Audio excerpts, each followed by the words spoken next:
সারা দুনিয়ায় দিনের বার্তা করতে প্রচার ও প্রসার, কুরআন হাদিসের আলোকে শোনো বয়ান ভাই আমার।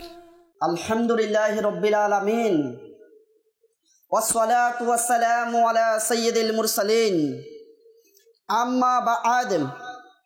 আউযু বিল্লাহি মিনাশ শাইতানির রাজীম। বিসমিল্লাহির রহমানির রহিম। আসসালাতু ওয়াসসালামু আলাইকা ইয়া রাসূলুল্লাহ ওয়া আলা আলিকা ওয়া আসহাবিকা ইয়া হাবিবাল্লাহ। الصلاة والسلام عليك يا نبي الله وعلى آلك وصحابك يا نور الله। আল্লাহর নবী রসুলে আরবি হুজুর পুরনূর সাল্লাল্লাহু আলাইহি ওয়াসাল্লামের উপর দরুদ শরীফ পাঠ করার বেশুমার ফজিলত ও বরকত রয়েছে। আমার শাইখে তরিকত, আমির আহলে সুন্নাত, বানিয়ে দাওয়াত ইসলামী আবু বিলাল মোহাম্মদ ইলিয়াস আত্তার কাদেরী রজবি জিয়াই দামাত বরকাতুল আলিয়া শত শত কিতাব লিখেছে। এর মধ্যে একটি কিতাবের নাম ফাইজানে সুন্নাত, এর মধ্যে একটি দরুদ শরীফের ওয়াকিয়া এভাবে রয়েছে।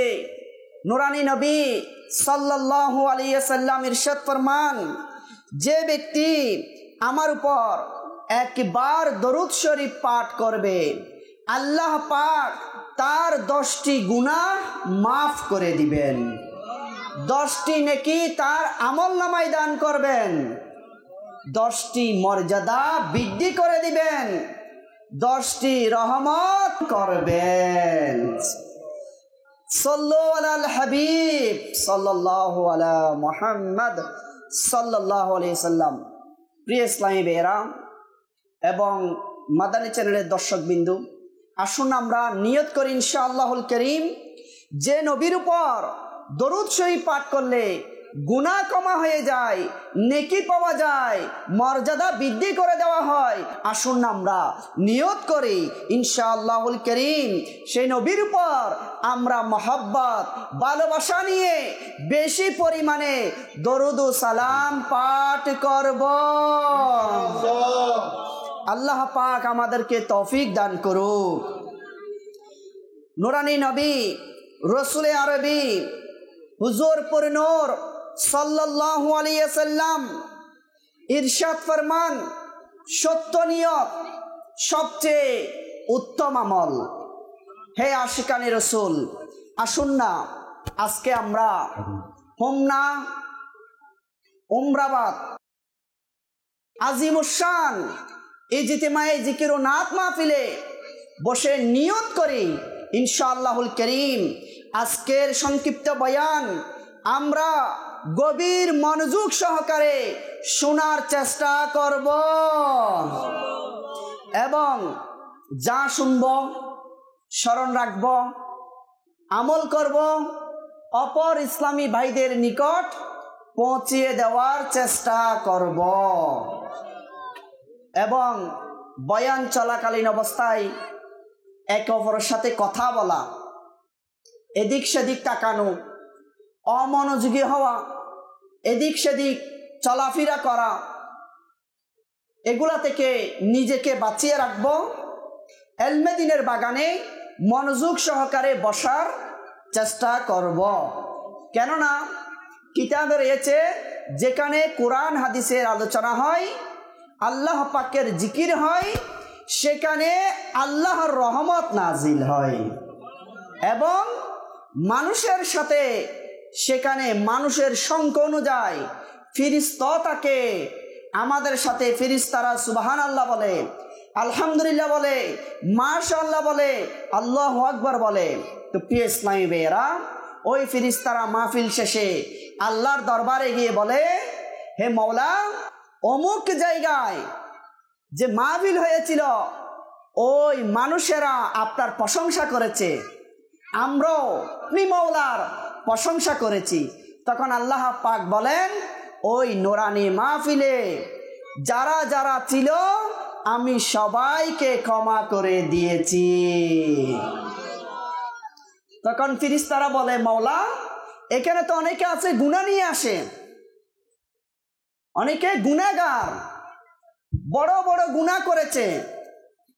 তখন মওলা বলে, যারা আমার জিকিরের মাহফিলে বসে এলমে দ্বীন মনোযোগ সহকারে শুনে মওলার প্রশংসা করে, আল্লাহ বলতেছে আমি সেই বান্দাদেরকে ক্ষমা করে দিই এবং তাদের উসিলায় যারা গুনাহগার তাদেরকেও ক্ষমা করে দিই। তা আমরা কি মনোযোগ দিয়ে বসবো? আল্লাহ পাক তৌফিক দান করুক। প্রিয় ইসলামী ভাইয়েরা, আজকে আমরা এমন একটা ফজিলত শুনব, বিপদ আপদ থেকে নিরাপদ থাকার উপায়। আমাদের কাছে অনেক সময় বিপদ আসে, মুসিবত আসে, সমস্যা আসে। তো এই বিপদ আপদ, মুসিবত, সমস্যা থেকে বাঁচার উপায় কি? আসুন আজকের বয়ান থেকে আমরা মনোযোগ সহকারে শোনার চেষ্টা করি। সাল্লু আলাল হাবিব সাল্লাল্লাহু আলা মুহাম্মদ সাল্লাল্লাহু আলাইহি ওয়াসাল্লাম। প্রিয় ইসলামী ভাইয়েরা এবং মাদানী চ্যানেলের দর্শকবৃন্দ, শুনুন শুনুন, হযরতে সাইয়্যিদানা ইকরামা রাদিয়াল্লাহু আনহু বলেন, একটি দেশে বড়ই অত্যাচারী ও কৃপণ এক রাজা ছিল। তার রাজ্যে সেই ঘোষণা করে দিল যে কোনো অভাবী বা কোনো ভিক্ষুককে কেউ যেন কোনো দান করতে না পারে, কোনো অভাবীকে কেউ কোনরূপ সাহায্য করতে পারবে না। যদি কেউ এরকম করে তবে তার হাত কেটে দেওয়া হবে। এই রাজার হুকুম চারিদিকে জারি করে দিল। এমনকি রাজার এই নির্দেশ শুনে জনগণের মধ্যে ভয় সৃষ্টি হয়ে গেল। সেই থেকে সবাই দান খয়রাত করা বন্ধ করতে লাগলো। একদিন এক অভাবী লোক অভাবের তাড়নায় বাধ্য হয়ে কোন এক মহিলার কাছে, নারীর কাছে এসে বলল, আল্লাহ তাআলার ওয়াস্তে আমাকে কিছু খেতে দিন। মহিলাটি বলল, আমাদের দেশের রাজার নির্দেশ জারি করেছে যে কেউ কাউকে কিছু দিলে তার হাত কেটে দেওয়া হবে। এখন আমি আপনাকে কিছু কিভাবে দিতে পারি? তখন ওই ভিক্ষুকটি আবারও বলল, আপনি আমাকে আল্লাহ তাআলার ওয়াস্তে কিছু খাবার দিন। ভিক্ষুকটির প্রতি ওই মহিলার করুণা হয়ে গেল, দয়া চলে আসলো। তিনি রাজার অসন্তুষ্টির ও শাস্তির তাওয়াক্কুল না করে আল্লাহ তাআলার সন্তুষ্টির উদ্দেশ্যে ওই ভিক্ষুককে 2টি রুটি দান করে দিলেন। ভিক্ষুক রুটি পেয়ে দোয়া করতে করতে সেখান থেকে চলে গেল। রাজা যখন জানতে পারলো তখন ওই মহিলাকে তার নির্দেশ অনুযায়ী 2টি হাত কেটে দেওয়া হলো। এমনকি যখন কেটে দেওয়া হলো নির্দেশ অনুযায়ী, ওই মহিলা খুব সুন্দরী ছিল। হাত কাটা অবস্থায় বসবাস শুরু করলো। অনেক দিন পর রাজা নিজের মাকে বলল, মা, আমি একটা সুন্দরী রমণী মহিলাকে বিবাহ করতে চায়। মা বলল, অমুক জায়গায় যাও, অমুক ঘরে একজন সুন্দর মহিলা আছে, তাকে বিবাহ করো। রাজা মায়ের আদেশ অনুযায়ী যখন ওখানে খবর পাঠালো, তখন দেখা গেল ওই মহিলার 2টি হাত কাটা। জিজ্ঞাসা করা হলো, কিভাবে কাটা হয়েছে? তখন বলা হয়েছে যে আমি এক ভিক্ষুককে রুটি দিয়েছিলাম, রুটি দেওয়ার ফলে 2টি হাত কেটে দেওয়া হয়েছে। এরপর রাজা নিজে ওই কাটা হাতওয়ালা মহিলাকে প্রস্তাব দিল যে আমি আপনাকে বিবাহ করতে চাই, যদি আপনার আপত্তি না থাকে। তখন ওই মহিলাও রাজি হয়ে গেল রাজাকে বিবাহ করার জন্য। তো ধুমধামের সাথে পুরো রাজ্যের মধ্যে ঘোষণা করে জাক জমক সহকারে উভয়ের বিবাহ হয়ে গেল। এমনকি এভাবে তারা সুখের সংসার কাটাতে লাগলো। এমনকি এদের সুখের সংসার দেখে অন্যান্য স্ত্রী যারা ছিল, একজন রাজার একটি স্ত্রী নয়, অনেকজন স্ত্রী রয়েছে, অন্যান্য স্ত্রীরা হিংসায় জ্বলে উঠল। দিন রাত হিংসার আগুনে জ্বলতে লাগলো। তাদের মনোভাব সৃষ্টি হলো, রাজা এখন আগের মতো আমাদেরকে ভালোবাসে না, আমাদেরকে গুরুত্ব দেয় না। ওই অভাবী দরিদ্র কাটা হাত ওয়ালা রানীকে বেশি সময় দিয়ে থাকে। তারা এইভাবে সর্বদা কুধারণা, খারাপ ধারণা এর মধ্যে লিপ্ত রইলেন। একদিন বাদশাহ তার রাজ্যের কোনো কাজে অনেক দূরে সফরে গিয়েছিলেন। তো অন্যান্য স্ত্রীরা সবাই পরামর্শ করলো, এখনই সুযোগ এই অভাবী হাত কাটাওয়ালা রানীকে অসম্মানী করার। তখন তারা সকল স্ত্রীরা চিঠি লিখল যে আপনার নতুন রানী হাত কাটাওয়ালা অভাবিনী, তিনি অপরের সাথে কুকর্ম করেছে, যার কারণে পেটের মধ্যে বাচ্চা সম্ভাবনা রয়েছে। এই কথা শোনার পর কি করলো বাদশাহ? ওই চিঠি পাওয়ার পর মায়ের কাছে চিঠি লিখল, ওই মহিলাকে, ওই রানীকে বাচ্চা সহ আমার এই রাজ্য থেকে বের করে দেওয়া হোক, এবং মায়ের গলার সাথে কাপড় জড়িয়ে ওই বাচ্চাকে ঝুলিয়ে তাকে বনের মধ্যে রেখে আসা হোক। মা চিঠি পেয়ে ঠিক সেভাবে ওই মায়ের গলার মধ্যে কাপড় ঝুলিয়ে বাচ্চাকে বেঁধে সিপাহীদের মাধ্যমে গভীর বন জঙ্গলের মধ্যে ওই বেচারিকে রেখে আসলো। হাই হাই, কেউ নাই আল্লাহ তাআলার উপর ভরসা করে ওইখানেই রয়েছেন।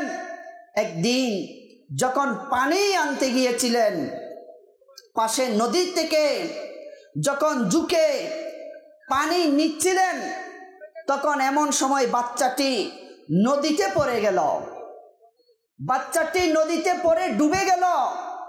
তখন মা নেককার রমণী কান্না করতে লাগলো, আল্লাহর দরবারে ফরিয়াদ করতে লাগলো। সাথে সাথে তার কান্না করার কারণে, দোয়া করার কারণে 2 জন যুবক ওইখানে হঠাৎ করে উপস্থিত হয়ে গেল। তখন জিজ্ঞাসা করলেন, হে নেককার রমণী, আপনি কেন কান্না করছেন? আপনি কি আমাদের থেকে কোনো সাহায্য চান? বললেন, হ্যাঁ হ্যাঁ, সাহায্য চাই। আমার ছোট্ট বাচ্চাটি পড়ে গিয়েছে, ওনাকে উদ্ধার করে দিন। তখন ওই একজন সাথে সাথে ওই নদী থেকে বাচ্চাটিকে উদ্ধার করে দিল, তুলে সুস্থ শরীরে মায়ের কোলে দিয়ে দিল। এরপর ওই দুইজনের মধ্যে আরেকজন বলতে লাগলো, আপনি কি আর কিছু চান? আপনার আর কোনো কিছু কি প্রয়োজন আছে? তখন ওই নেককার রমণী বললেন, আমার দুই এই কাটা হাত একটু ভালো হয়ে গেলে আমার জন্য অনেক ভালো হয়।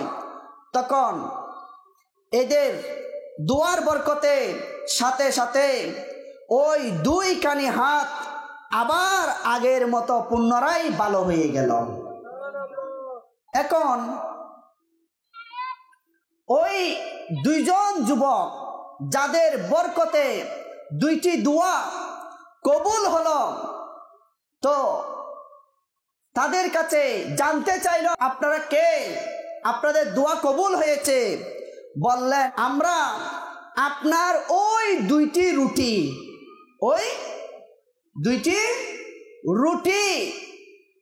যেদিন আপনি এক ভিক্ষুককে দুটি রুটি দান করেছিলেন আল্লাহ তাআলার ওয়াসিতে, ওই আল্লাহ তাআলার ওয়াসিতে দুটি রুটি দান করেছিলেন।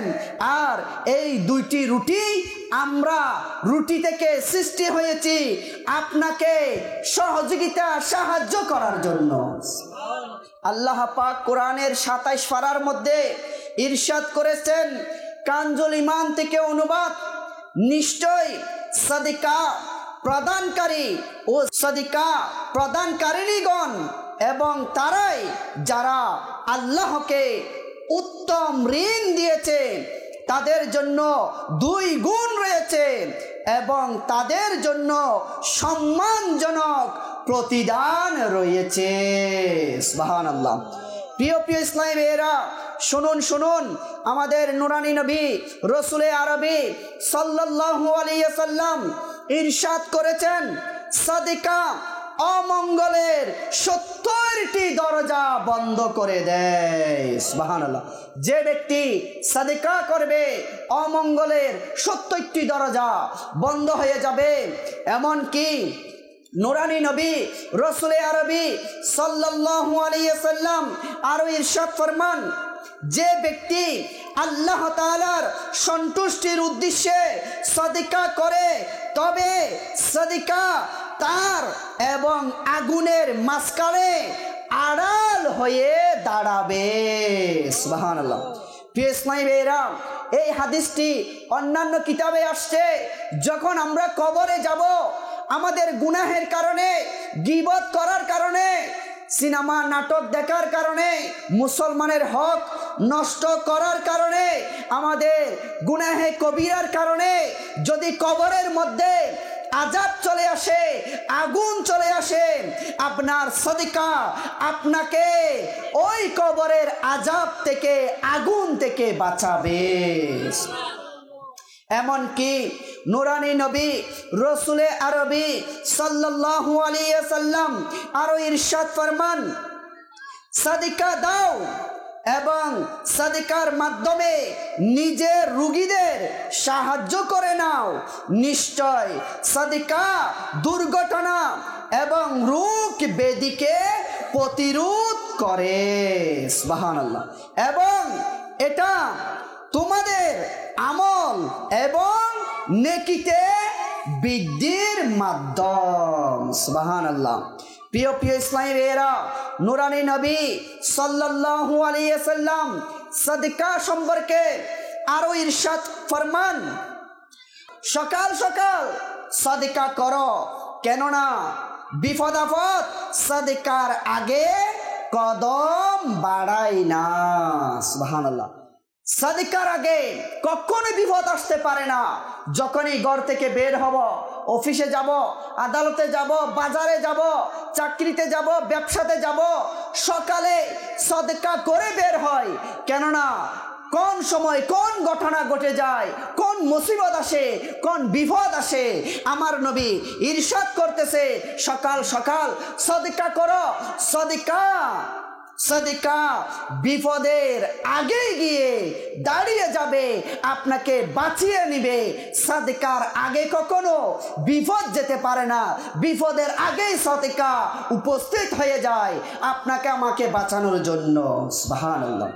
প্রিয় প্রিয় ইসলামী ভাইয়েরা, নূরানী নবী সাল্লাল্লাহু আলাইহি ওয়াসাল্লাম আরো ইরশাদ ফরমান, নিশ্চয় সাদকা রব তাআলার গজবকে শেষ করে এবং মন্দ মৃত্যুকে দূরীভূত করে। সুবহানাল্লাহ। সাদকাকারীর সুবহানাল্লাহ বড় নিয়ামত, গজব দূর হয়ে যাবে।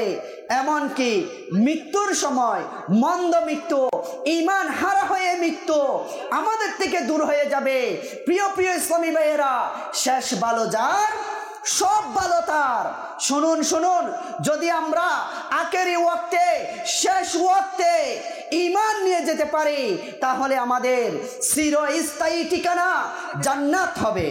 তা শুন না, আজকের এই হুমনা উমরাবাদ জামিয়াতুল মদিনা ও মাদ্রাসাতুল মদিনার ইজতিমা থেকে নিয়ত করে ইনশাআল্লাহ ইনশাআল্লাহ আমরাও আমাদের সামর্থ্য অনুযায়ী আমরা সাদকা করব। আল্লাহ পাক তৌফিক দান করুক।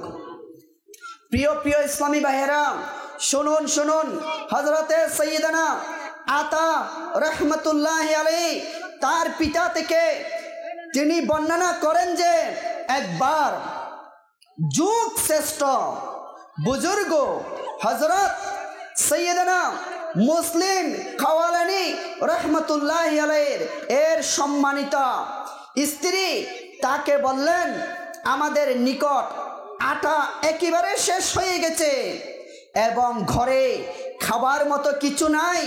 হযরতে সাইয়্যিদানা আবু মুসলিম খাওয়ালানি রহমতুল্লাহি আলাইহি বললেন, তোমার নিকট টাকা পয়সা কিছু আছে কি, যা দিয়ে আটা কিনতে পারি? তিনি উত্তর দিলেন, আমার নিকট 1 দিরহাম আছে, যা উল বিক্রি করে পেয়েছি। তিনি বললেন, ওই দিরহাম আমাকে দিয়ে দিন, আমি আটা নিয়ে আসি। অতএব তিনি দিরহাম আর তোলে নিয়ে বাজারের দিকে চলে গেলেন। যখন দোকান থেকে আটা কিনতে যাচ্ছিলেন, এমন সময় এক অভাবী এসে হাজির হয়ে গেল। ওই অভাবী বলতে লাগলো, আমাকে কিছু আল্লাহর রাস্তায় দান করুন, আমাকে কিছু আল্লাহর রাস্তায় দান করুন। তখন আবু মুসলিম খাওয়ালানি রহমতুল্লাহ আলাইহি, 1 দিরহাম আছে, আটা তো নিয়েই যেতে হবে, ঘরে খাওয়ার মতো কিছু নাই। হাই হাই, আরেকটি দোকানে গেল। ওই অভাবী থেকে বাঁচার জন্য আরেকটি দোকানে গেল। ওই অভাবী ওনার পিছনে লেগেই আছেন। লেগে থেকে আবার ওই দোকানে গেলেন। আবার ওই দোকানে গিয়ে আটা কিনবে 1 দিরহাম দিয়ে। এমন সময় আবারও বললেন, আমাকে আল্লাহর রাস্তায় কিছু দান করুন। তখন ওই মুসলিম বিন খাওয়ালানি রহমতুল্লাহ আলাইহি মাত্র 1 দিরহাম আছে, এটা নিয়ে আটা নিয়ে যেতে হবে। সেজন্য ওই অভাবী থেকে বাঁচার জন্য আরেকটি দোকানে গেলেন। 3 নম্বর দোকানে গেলেন। 3 নম্বর দোকানে গিয়ে আটা কিনবে। এমন সময় ওই অভাবী ওইখানেও হাজির হয়ে গেল আর বলতে লাগলো, আমাকে আল্লাহর রাস্তায় কিছু দান করুন। তখন তিনি আর আটা কিনলেন না। ওই অভাবীর প্রতি মায়া এসে গেল। 1 দিরহাম আছে মাত্র, ঘরে খাওয়ার মতো কিছু নাই। এই 1 দিরহাম দিয়ে যদি আটা নিয়ে যায়, তাহলে ঘরের মধ্যে রুটি বানানো হবে, খাওয়া হবে। ওই 1 দিরহাম অভাবীর দিকে তাকিয়ে তাকে দিয়ে দিলেন, দান করে দিলেন। দান করে নিঃস্ব হয়ে চিন্তা করতে লাগলো, স্ত্রীকে কিভাবে আটা পাঠাবেন, কি বলবেন, স্ত্রীর কাছে লজ্জিত হবে। এই চিন্তা করতে করতে হঠাৎ করে তার দৃষ্টি একটি কাঠের দোকানের দিকে গেল। ওই কাঠের দোকানে বসে রইলেন। হঠাৎ করে তার দৃষ্টি কাঠের যে বুশি আছে, কাঠের বুশি এবং কিছু মাটির দিকে দৃষ্টি পড়ল। তার মাথায় কোনো কাজ করতেছে না। তখন ওই বুশি আর মাটি তৈলেতে ভরে তিনি ওই বুশি আর মাটি তৈলেতে ভরে ঘরের মধ্যে স্ত্রীর কাছে গিয়ে ঘরের দরজা টুকা দিয়ে স্ত্রী ঘরের দরজা খোলার দেরি সাথে সাথে টয়লেটটি ব্যাগটি ওখানে রেখে তিনি ওখান থেকে কোথাও চলে গেলেন। স্ত্রী যদি এটা খুলে আমি তো লজ্জিত হব, এটা মনে করে ওখান থেকে চলে গেলেন। তখন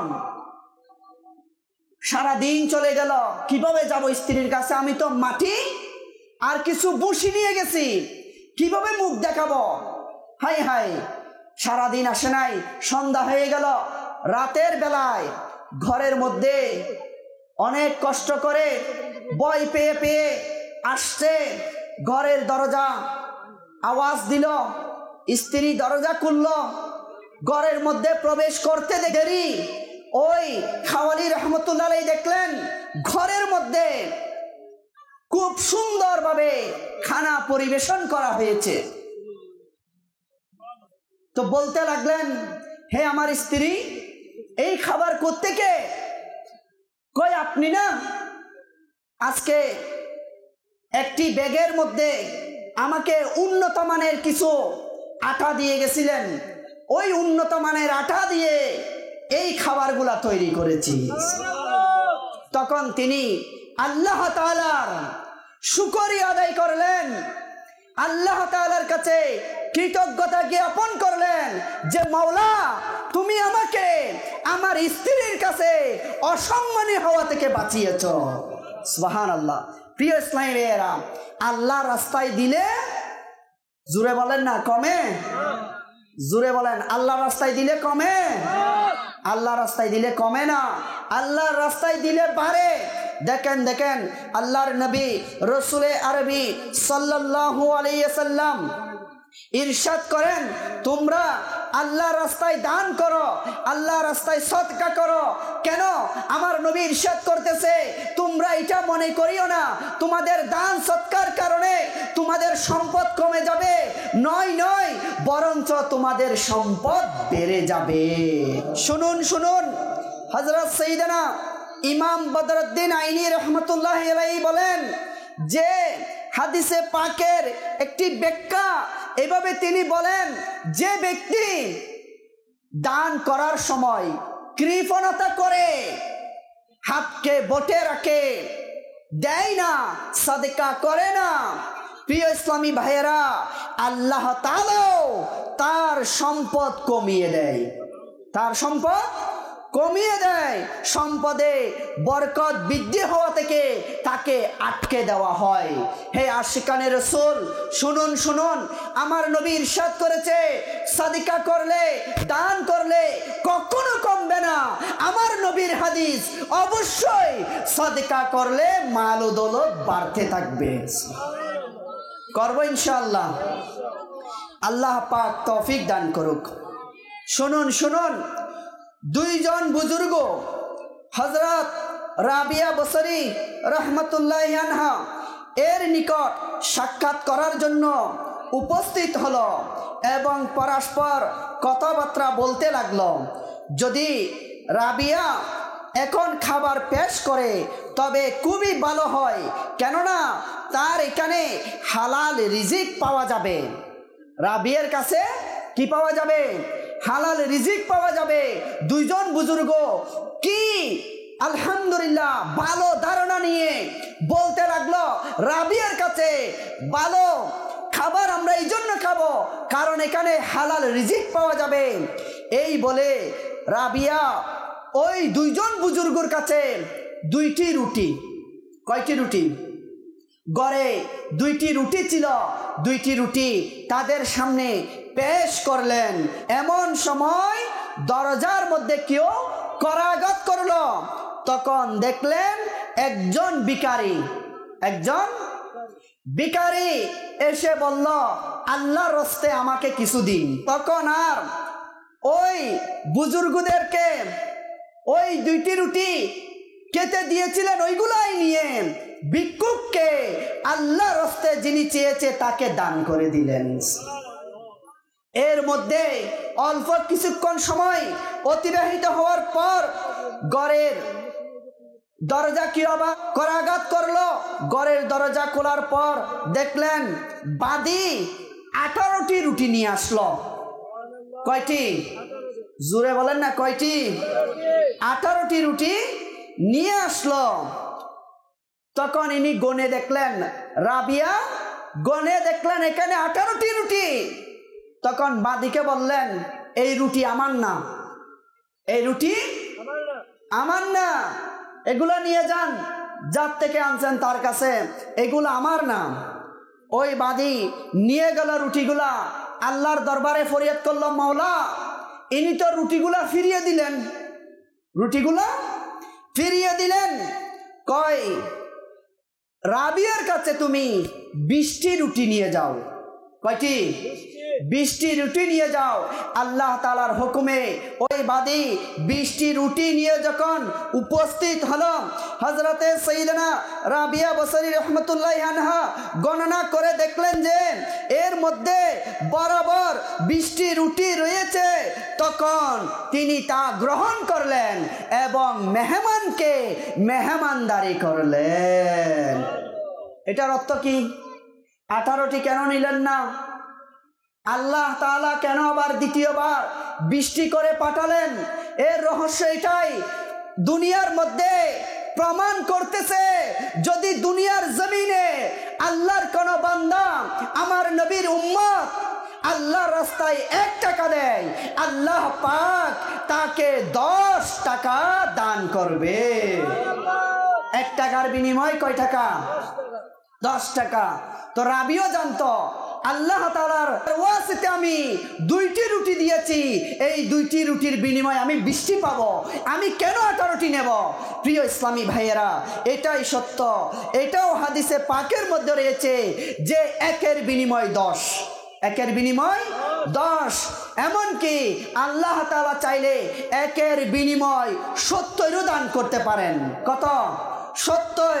এমনকি 1-এর বিনিময় আল্লাহ তাআলা 700 টাকারও দান করার সওয়াবও দান করতে পারেন।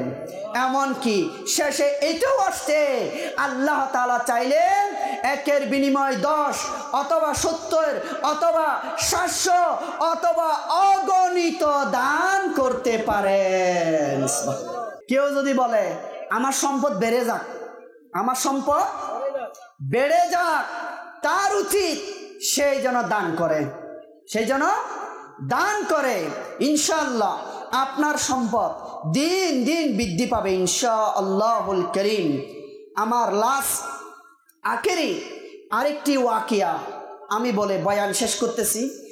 শুনুন শুনুন, হে আশিকানে রাসূল, সাদকা করার কেমন ফজিলত, সাদকা করলে আপনি কেমন বিপদ থেকে বেঁচে যেতে পারেন শুনুন।